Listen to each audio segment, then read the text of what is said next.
Halo guys, balik lagi di channel Josh ID. Pada kesempatan kali ini, kita akan review sebuah monitor dari AOC, yaitu AOC 24G2E5. AOC 24G2E5 merupakan monitor gaming terbaru dari AOC di tahun 2020 ini guys. Mau tahu review selengkapnya tentang monitor ini? Simak terus video ini ya guys. Sebelum kita lanjut ke video selanjutnya, jangan lupa untuk subscribe channel Josh ID dan nyalakan loncengnya ya guys, agar kamu tidak ketinggalan video-video terbaru dari channel ini.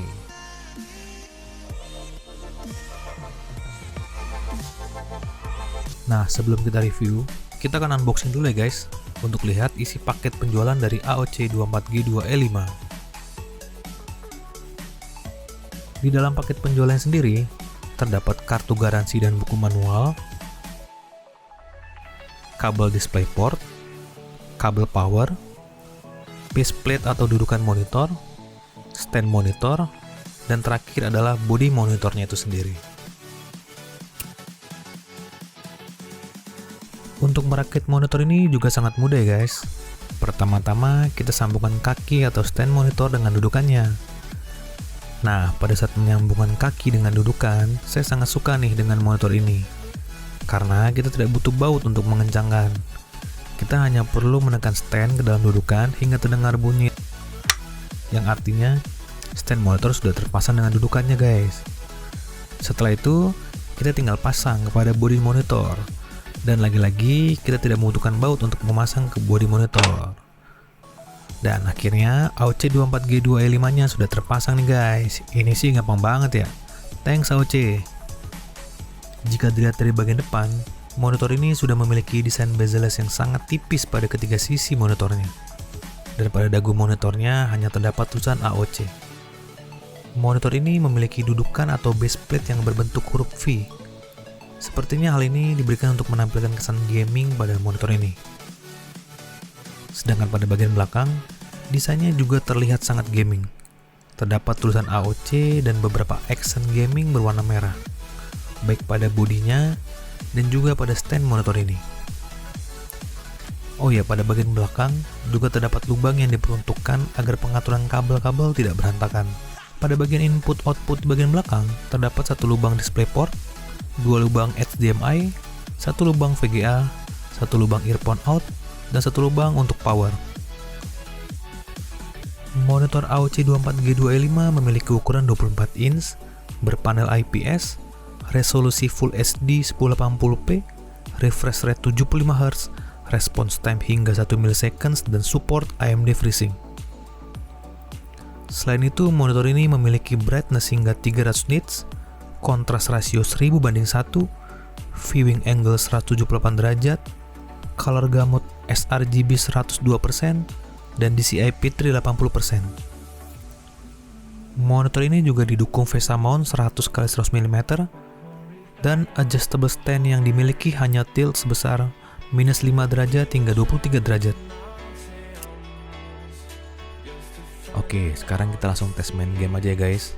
Sebelum kita tes main game, jangan lupa untuk setting terlebih dahulu agar refresh rate-nya menjadi 75 Hz. Dan untuk kamu yang menggunakan grafik card Nvidia, kita setting dulu G-Sync compatible-nya ya. Oke, pertama-tama kita aktifkan refresh rate-nya menjadi 75 Hz. Caranya kita ke Nvidia Control Panel, kita pilih taskbar Change Resolution. Pada Choose Resolution di bagian PC, pilih 1920x1080, dan di sampingnya ubah dari 60 menjadi 75 Hz. Oke, setelah itu kita aktifkan G-Sync compatible. Pertama-tama kita aktifkan terlebih dahulu FreeSync melalui menu pengaturan monitor. Setelah aktif, kita kembali buka Nvidia Control Panel, lalu kita pilih task Setup G-Sync, dan centang pada Enable G-Sync. Dan G-Sync compatible-nya sudah berjalan kalau kayak gini guys. Pertama-tama saya tes menggunakan game bergenre FPS, yaitu PUBG. Seperti kita tahu, game bergenre FPS sangat membutuhkan refresh rate yang tinggi dan respon time yang cepat. Nah, respon time yang sudah 1 ms pada monitor ini cukup membantu untuk menghilangkan blur dan ghosting saat bermain game. Dan cukup berasa jika kamu sebelumnya menggunakan monitor dengan respon time 5 ms.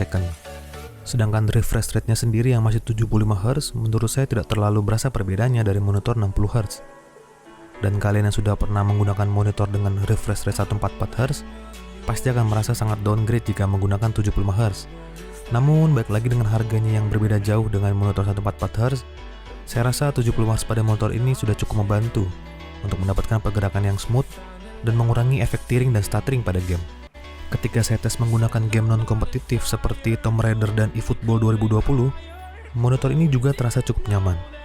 Detail warna yang dihasilkan sudah sangat baik berkat panel IPS-nya dan color gamut sRGB-nya sebesar 102%. Tampilan warnanya sangat memanjakan mata, meski untuk bermain game dalam waktu yang cukup lama. Dan viewing angle-nya juga sudah 178 derajat, sehingga tidak akan mengurangi akurasi dan detail warna meski dilihat dari sudut berbeda hingga 178 derajat.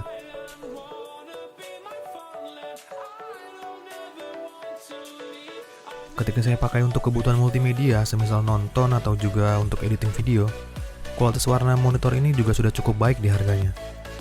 Warna yang dihasilkan cukup detail dan nyaman di mata, tidak terlalu tajam. Di menu pengaturan pun kamu dapat merubah setting banyak hal, seperti mode yang diinginkan, mengatur brightness, kontras, color, gamma, mengaktifkan HDR mode, dan masih banyak lagi. Oke guys, sekarang kita langsung kepada kesimpulannya ya. Dibanderol dengan harga tidak sampai 2 juta, ini mungkin monitor paling worth saat ini jika dibandingkan antara harga dan performance serta spesifikasi yang diberikan. Untuk kamu para gamer yang saat ini masih menggunakan monitor dengan refresh rate 60Hz dan respon tambah 5 ms, mungkin monitor ini bisa jadi pertimbangan untuk kalian. Walau saya telah katakan tadi bahwa peningkatan dari 60 ke 75Hz tidaklah terlalu berasa signifikan. Sebenarnya untuk terasa signifikan kamu lebih baik upgrade ke monitor 144Hz, tapi ya pastinya harganya akan jauh lebih mahal. Monitor dengan refresh rate 144Hz saat ini berada di kisaran harga 3-4 juta guys. Nah, tidak hanya untuk gaming, kamu juga dapat menggunakan monitor ini untuk kebutuhan multimedia dan editing, baik foto atau video. Kualitas warna yang dihasilkan juga sudah cukup baik di rentang harganya, berkat panel IPS dan color gamut yang dimilikinya. Di harganya yang tidak sampai 2 juta, monitor ini sudah memberikan banyak fitur dan spesifikasi unggulan, seperti panel IPS, respon time 1 ms, refresh rate 75Hz, sudah support AMD FreeSync, brightness 300 nit, pengaturan game mode, input-output yang sudah cukup lengkap, dan masih banyak lagi fitur-fitur lainnya guys. Nah, berdasarkan beberapa kelebihan yang diberikan tadi, saya mencatat ada beberapa kekurangan yang dimiliki guys. Pertama, motor ini hanya mendukung head adjustment tilt dan tidak bisa swivel apalagi vertikal. Kedua, pengaturan pada monitor ini belum menggunakan joystick, namun tombol-tombol di sebelah kiri bawah monitor. Tombolnya pun menurut saya sangat tidak solid, ringkih, kecil, terkesan tidak kekinian dan cukup sulit ditekan.